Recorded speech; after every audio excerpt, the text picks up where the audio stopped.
মা গো মা, এ কি করছো? জল মেপে খরচা করছি গো গিন্নি। মুখ ধুয়ে জলটা বাইরে না ফেলে এই পাত্রের মধ্যেই ফেলছি। ইস, ছ্যা, ছ্যা, ছ্যা, ছ্যা, ছ্যা, ছ্যা। এই এই সকাল সকাল এত ছ্যা ছ্যা করো না তো।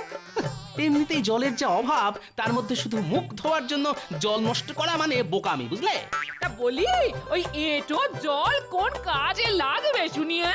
লাগবে লাগবে লাগবে, অনেক কাজে লাগবে। প্রথমে এই এঁটো জলটা দিয়ে মাথায় যে কটা চুল আছে সেগুলো ভেজাবো। তারপর কিছুটা জল দিয়ে ছাতু মেখে খাবো। বাকিটা দিয়ে খেয়ে উঠে আবার মুখ ধোবো। তারপরেও যদি পাত্রে জল পড়ে থাকে, তবে সেটা চাপা দিয়ে রেখে দেবো আগামীকাল সকালের জন্য, বুঝলে? হ্যাঁ, হ্যাঁ, আমার নাম হলো গিয়ে গোপাল ভাঁড়।